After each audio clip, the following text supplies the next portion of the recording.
Epstein et le satanisme.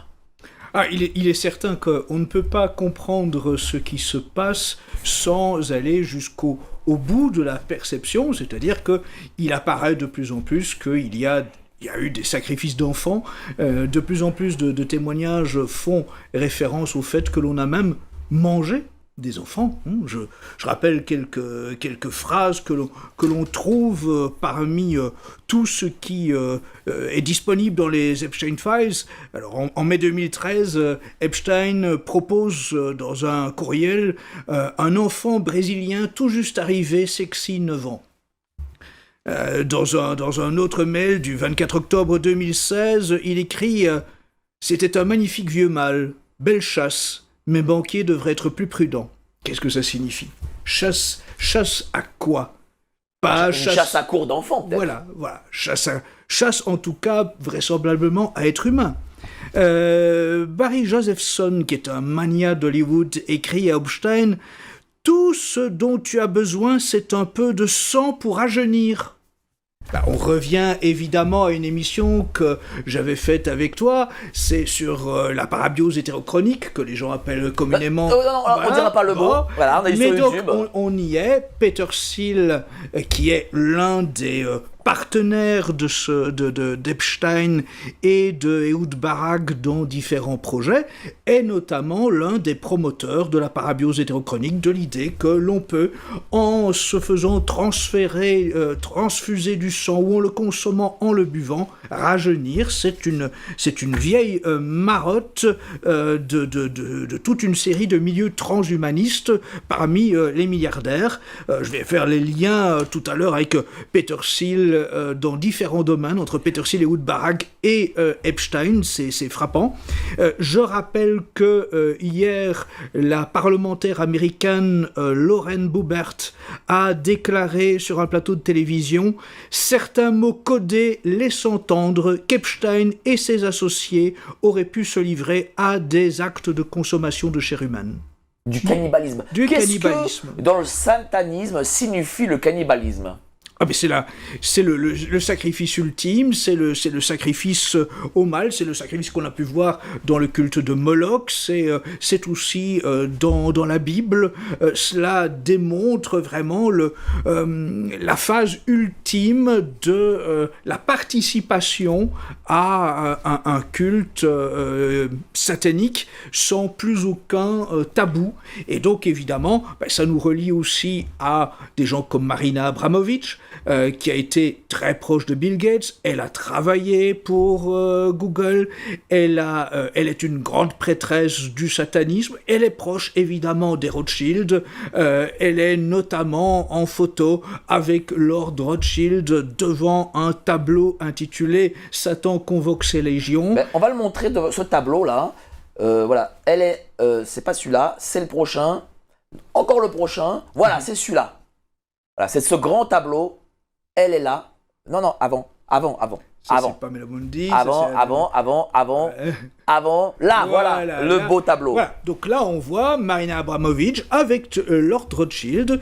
Il ne pose pas par hasard devant ce tableau. Qui est ce Lord Rothschild ? Alors, Lord Rothschild, c'est bien sûr celui qui est une pièce maîtresse dans la famille Rothschild. Il est décédé maintenant, mais évidemment, on va voir que dans les ramifications d'Epstein, les Rothschild sont déterminants. Ariane de Rothschild, la banque Edmond de Rothschild. Et d'ailleurs, celui-ci avait des mots qu'on a retrouvés il n'y a pas très longtemps sur la crise sanitaire et sur l'implication des élites dans la crise sanitaire. C'est fou, hein ? Oui, tout à fait. Systématiquement, on voit bien que plusieurs membres de la famille Rothschild ont joué un rôle prépondérant dans la mise en place de tous les fléaux qui ont frappé notre société. Mais ce cannibalisme, et ça c'est très important d'en parler, le Christ est venu sur terre parce qu'il se sacrifie pour le monde. Oui. Avant lui, les gens sacrifiaient d'autres gens. Et après lui, un peu après lui, tant qu'ils n'ont pas connu son message, on sacrifiait. Oui, tout à fait. Ça veut dire que... Toutes les sociétés païennes, toutes les sociétés... Si lui s'est sacrifié pour le monde, voilà, c'est le Christ, c'est le message du Christ. Ceux qui sacrifient l'être humain en connaissant le message du Christ, c'est parce qu'ils font le contraire Bien sûr. de ce que le Christ demande. Bien sûr. Ils sont les soldats de l'antéchrist. Bien sûr. Donc bien si sûr. M. Epstein et ses amis sont dans le cannibalisme, c'est qu'ils C'est sont les évident. soldats de l'antéchrist. C'est évident, ce sont des messes noires, ce sont des pratiques parmi les pires de l'organisation satanique. Je rappelle que différentes personnes d'Hollywood ont parlé de ce sujet. Quelqu'un comme Rosine Barr, par exemple, qui a été une vedette d'une grande série populaire et familiale, le Rosine Show, a parlé à l'émission de Tucker Carlson en 2024 du fait qu'à Hollywood, on mangeait des bébés. Elle l'a dit, et elle a dit qu'on la prenait pour folle, alors que les choses étaient évidentes. Jim Caviezel a parlé du sujet, Mel Gibson a parlé du sujet. Tout récemment, la chanteuse l'égérie du rap américain Nicki Minaj a parlé de ce sujet, a dit que dans un message sur X Twitter, elle a dit que toutes les grandes vedettes que les gens suivent, aiment, sont majoritairement des adeptes de la consommation de bébés. De consommation de chair, de consommation de sang humain. Donc il y a vraiment disons un mouvement qui commence à se développer aux États-Unis dans le monde du showbiz pour révéler cela. Tout récemment, c'est Roger Avary, un scénariste oscarisé, qui lui aussi sur un plateau a parlé du fait qu'il croyait bien au fait qu'à Hollywood le culte de Moloch était toujours en cours. Donc on entend aussi toute une série de témoignages, notamment dans le milieu du rap, de gens qui disent avoir signé un pacte avec le diable pour réussir leur carrière professionnelle. Donc les éléments s'associent et on voit bien que dans le cadre de l'affaire Epstein, il y a ces éléments de pédocriminalité qui s'associent à des éléments de sacrifice d'enfants. Par ailleurs, évidemment, on voit bien que le monde du show business a toujours été extrêmement présent autour d'Epstein. Il sort, par exemple, fréquemment avec Woody Allen, dans tout ce que l'on voit comme effet des éléments dévoilés. Quand je vois quand même Jacques Lang nous dire mais c'est Woody Allen qui va présenter Jeffrey Epstein alors que Woody Allen a quand même un passif, enfin, et pas n'importe quel passif en plus. C'est très clair, et il faut remarquer que dans les éléments que les Epstein Files ont dévoilés, il y a cet échange entre Epstein et Woody Allen, au cours duquel Epstein écrit à Woody Allen pour lui dire « Il faut qu'on se retrouve à Paris pour le congrès des pédophiles ». Ah bon? Oui. Le congrès des pédophiles. Le congrès des pédophiles. Il donne rendez-vous à Woody Allen à Paris pour le congrès des pédophiles. C'est quoi? C'est un mail C'est un mail que l'on retrouve, que l'on peut facilement retrouver dans les documents dévoilés par la justice américaine. Et ce même Woody Allen est par ailleurs présent à une réunion organisée par Jeffrey Epstein avec Ehud Barak, ancien premier ministre israélien, et avec Thomas Pritzker, qui est un milliardaire, notamment propriétaire des hôtels Hyatt. Alors, faut montrer, parce que tu as fait un très très gros travail. Montre ça à la caméra, voilà, elle est là. C'est du manuscrit, mais... voilà, mais on peut même faire un petit zoom. C'est vraiment... c'est le spectre dans James Bond. Hein. Ah là, vous avez vraiment la toile des plus importants contacts d'Epstein à travers le monde pour l'organisation de ces multiples méfaits. Parce que donc, en soi, il faut bien mesurer qu'il y a plusieurs strates dans les activités d'Epstein.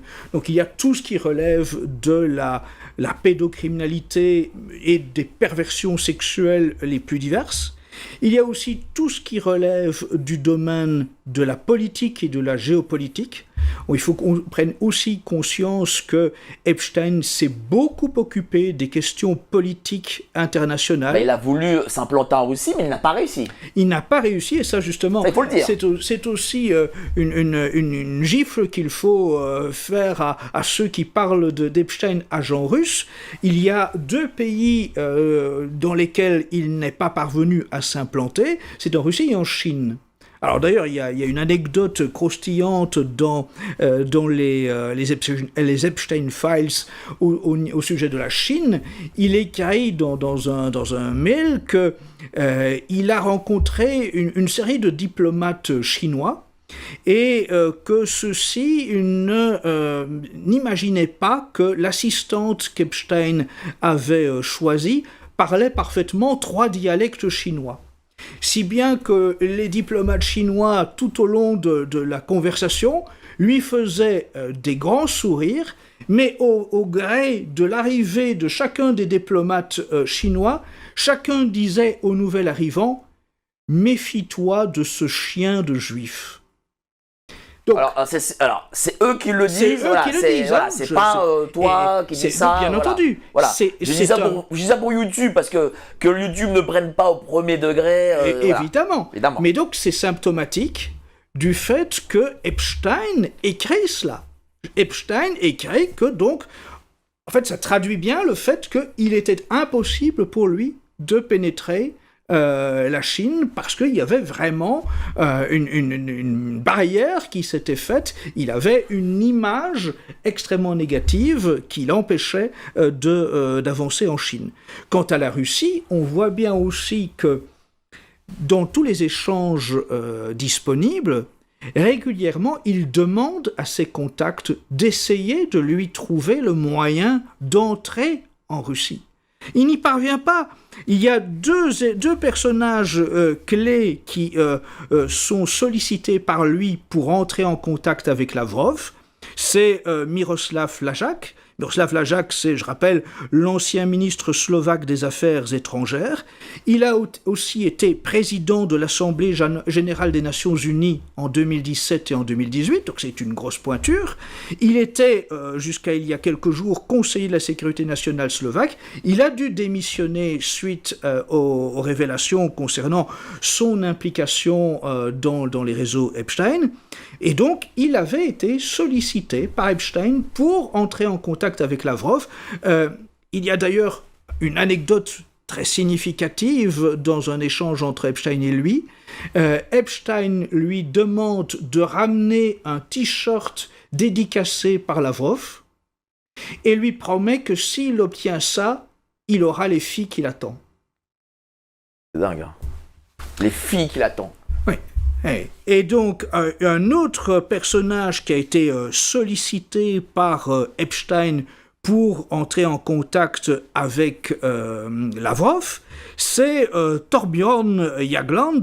Je rappelle que Thorbjørn Jagland, c'est l'ancien secrétaire général de l'Europe, c'est l'ancien premier ministre de Norvège et c'est l'ancien président du comité Nobel. Donc vraiment une très grosse pointure. Là encore, Epstein s'adresse à lui avec insistance, sachant qu'il va se rendre en Russie, et lui demande s'il peut lui trouver le moyen d'établir un contact direct avec Lavrov. Et en fait, ce contact direct avec Lavrov ne va jamais se dérouler. En tout cas, aucun élément dans les Epstein Files ne permet d'établir le moindre. C'est bien de le dire, et il faut le dire et le répéter, parce que les grands médias nationaux, évidemment, expliquent que monsieur Epstein était un agent du FSB. Ils sont, voilà, on s'est dit, ils sont capables, ouais, ils l'ont fait. Capables de tout.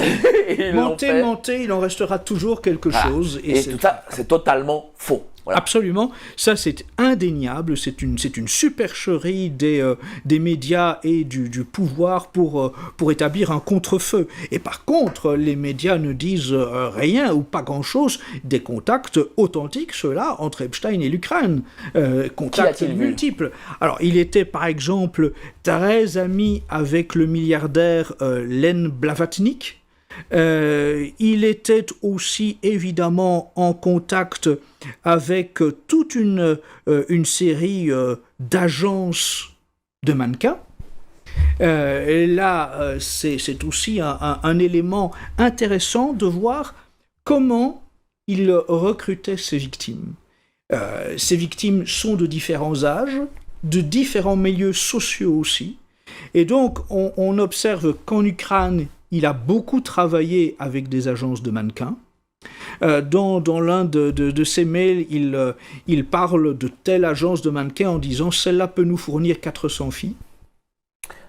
Dans d'autres situations, là, on est dans l'exploitation de jeunes filles ou d'enfants de milieux très défavorisés.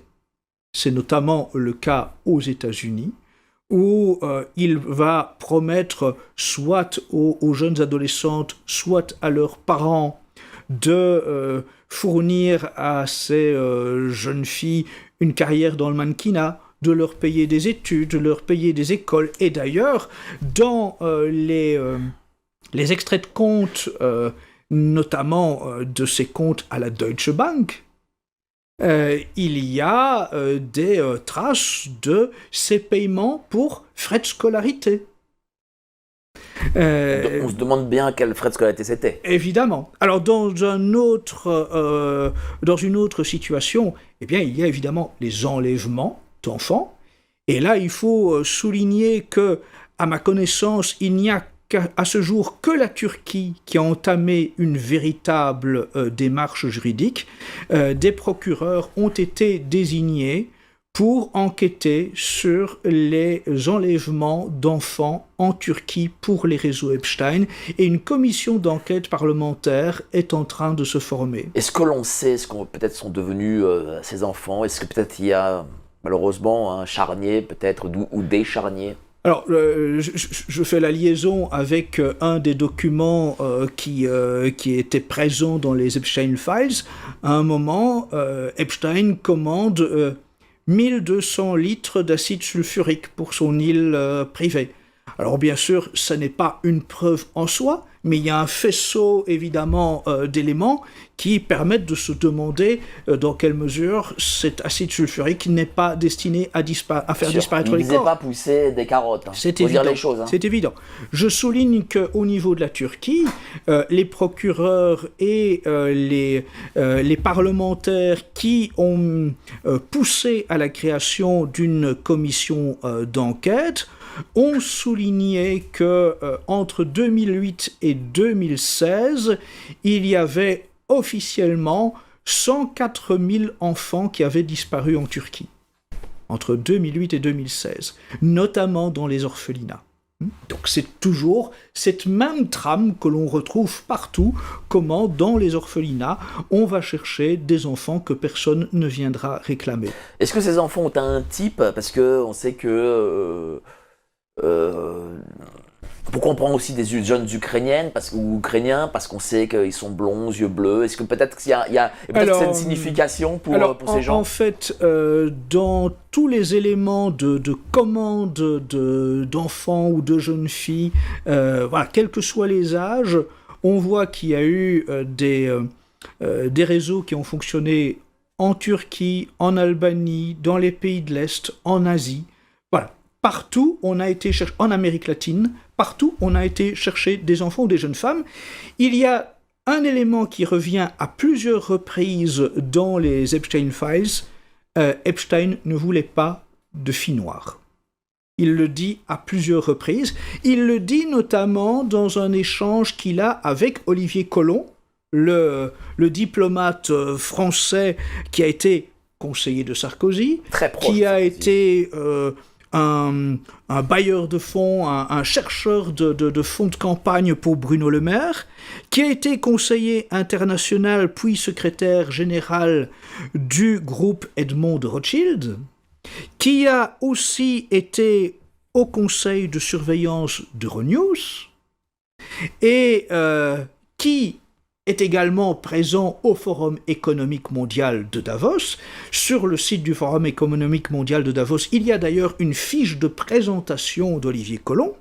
Et enfin, Olivier Colomb, qui est aussi apparemment le conseiller Afrique de Marine Le Pen, en tout cas jusqu'il y a peu. Ah bon c'est aussi le conseiller Afrique Marine Le Pen. C'était le conseiller Afrique de Marine Le Pen. C'est notamment le site d'enquête Africa Intelligence qui a révélé l'information il y a quelques jours. Donc c'est un élément aussi qui montre l'amplitude des liens d'Olivier Colomb. Et donc Olivier Colomb, dans un échange de mails avec Epstein, parle de ses désirs d'assister à une fête d'Epstein.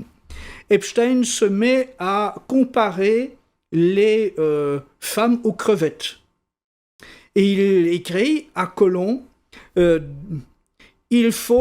comme avec les crevettes, il faut jeter la tête et conserver le corps. Qu'est-ce que ça signifie ? Message particulièrement ambigu.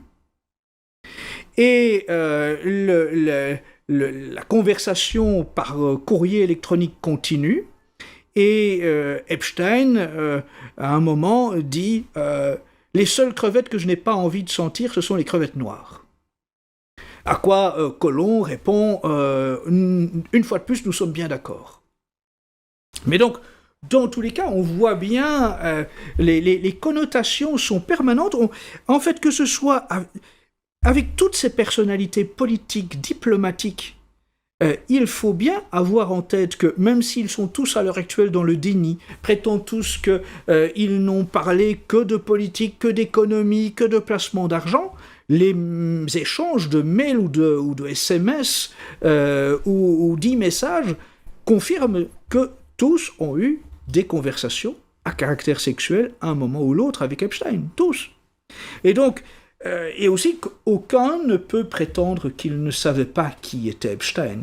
Tous ont maintenu leur relation avec lui bien après 2008, sa première condamnation, et généralement jusqu'en 2019, au moment de son arrestation. C'est le cas particulièrement aussi de Steve Bannon. Steve Bannon avait normalement un déjeuner avec Epstein le jour de son arrestation, et donc lorsque Epstein se fait arrêter à l'aéroport de New Jersey, il envoie un message à Steve Bannon pour lui dire « tout est annulé », faisant comprendre qu'il n'y aura pas de déjeuner et que la suite s'annonce difficile. Moi, je vais te dire une chose... Ces Ashkénazes, comme ils disent, ont un problème quand même avec la sexualité et les enfants. M. Epstein, M. Cohn-Bendit, M. Polanski, bon lui il n'est pas totalement, mais quand même, les Kouchner, compagnie, les Lang, et d'autres noms encore qui m'échappent. Oui, il y a une évidence qui saute aux yeux. Pourtant, c'est pas écrit dans l'Ancien Testament, tout ça. Non, c'est une évidence. Donc d'où ils sortent ces vices, on va dire. C'est une question qui mérite d'être posée, sur laquelle il y a énormément de tabous. On peut simplement, pour l'instant, établir des faits, puisque voilà, la police de la pensée fait que dès que l'on avance un peu plus dans ce sujet, on est très vite envoyé à la 17e chambre. Bien sûr. Mais il y a quand même un fait qui est là, tous ces... Voilà, il y a une... Ils n'ont pas appris ça en Pologne, pourtant, je comprends pas, en fait. D'où vient... Mais il faut se rendre à l'évidence. J'en ai même parlé avec d'autres. On a l'impression que c'est culturel, quasiment, quoi. Non ? En tout cas, c'est très curieux. Je vais souligner différents éléments aussi par rapport aux familles royales, par rapport et plus généralement par rapport à la fascination qu'Epstein exerçait sur des femmes très influentes. Je précise que ces familles royales sont souvent protestantes. Alors elles sont, oui, là... Ah oui, les Norvèges, anglaises... Mais pas que, hein, il faut savoir que ça c'est quelque chose qu'on a pas souligné dans les médias francophones, mais même Juan Carlos a déjeuné avec Epstein. Hein, donc, il y a un échange de mails où Epstein parle de son dîner qui se fera demain avec le roi Juan Carlos. Évidemment, on a en tête la duchesse d'York et le prince Andrew. Il faut souligner quand même que la duchesse d'York, dans un des messages qu'elle adresse à Epstein, dit à quel point elle a envie de l'épouser. C'est quand même assez délirant. Il y a évidemment la princesse Sofia de Suède. Alors, il faut rappeler qu'elle était, avant de devenir princesse, une actrice. Ah bon ? Et oui, ça aussi.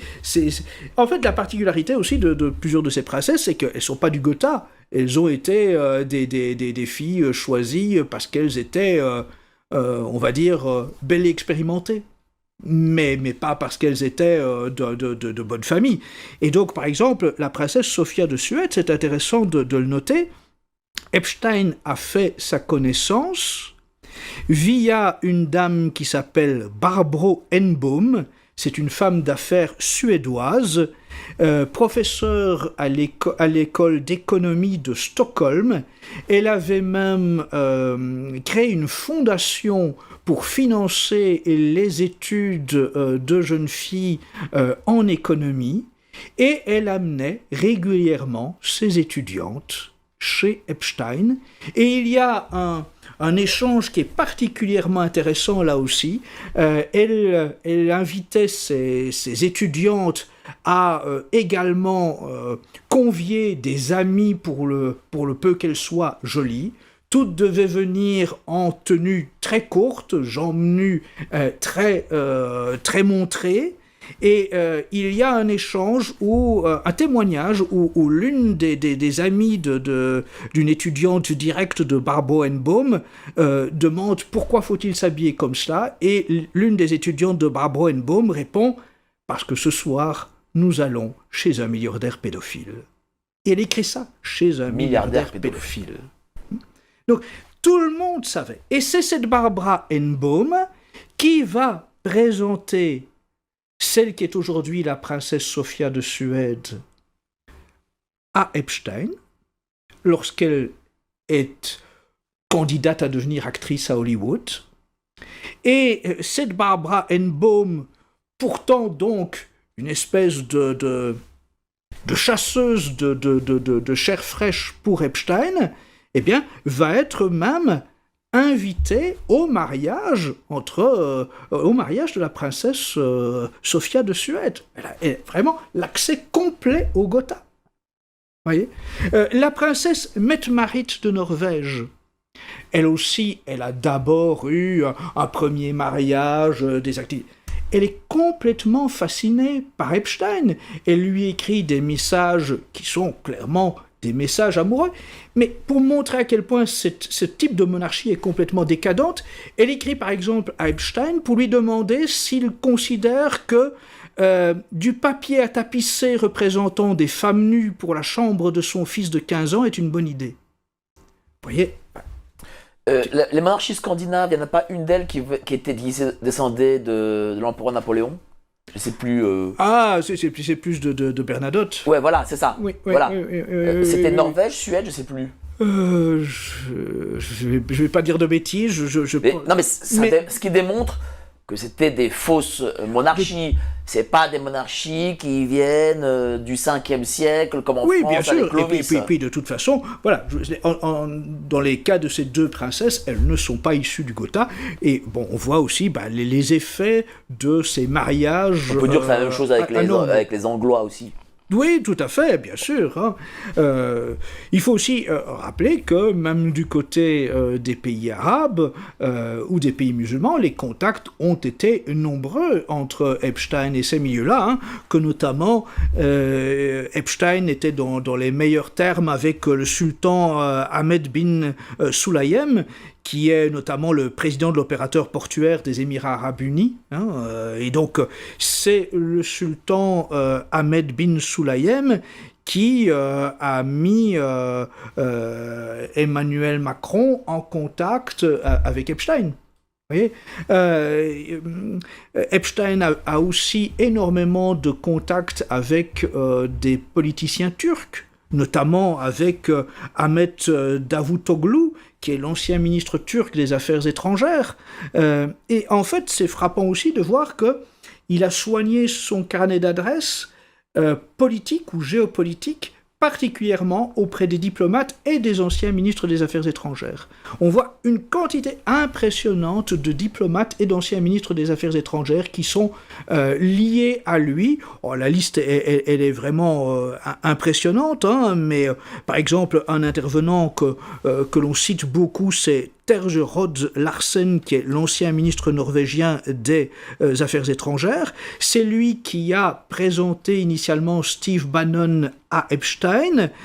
C'est lui aussi qui a établi le lien entre Epstein et Borgebrand, qui est le PDG du Forum économique mondial de Davos. Je rappelle quand même qu'il y a en ce moment des éléments importants qui sont sortis sur les liens entre Epstein et le PDG du Forum économique mondial de Davos, que, évidemment, le Forum économique mondial de Davos a déclaré mettre en place une enquête interne et que, en attendant le résultat de cette enquête interne, son PDG ne démissionne pas.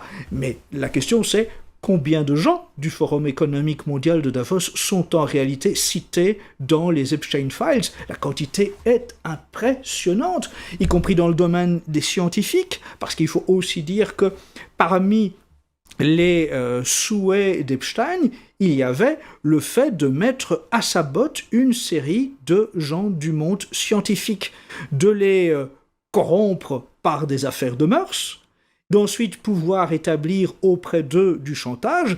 Et donc on peut évidemment immédiatement faire le lien, que ce soit avec les mensonges du Covid, que ce soit avec les mensonges du réchauffement climatique.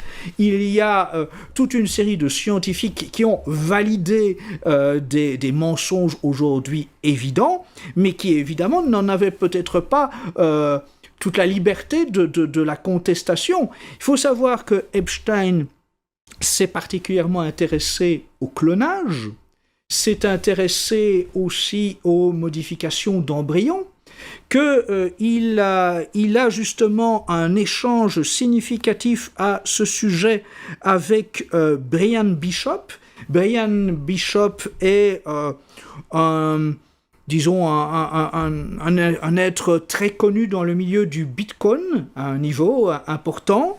C'est aussi quelqu'un qui a mis en place un laboratoire, comme par hasard, en Ukraine, pour y mener des opérations, des expérimentations que l'on ne peut faire nulle part ailleurs, et il écrit à Epstein pour proposer à Epstein de financer ses recherches et son laboratoire en Ukraine. Il demande 9,5 millions de dollars. Epstein répond qu'il est prêt à financer intégralement les recherches et qu'il est intéressé par le clonage. Il faut savoir que dans tous les échanges, il y a par exemple une personne qui propose à Epstein et lui rappelle de lui avoir proposé un bébé de 6 mois. Là, les révélations, là, ça va au-delà de tout ce qu'on a pu imaginer. C'est effrayant, c'est effrayant. Vous avez aussi, pour montrer à quel point ce monde financier, politique, du showbiz est pourri jusqu'à la moelle.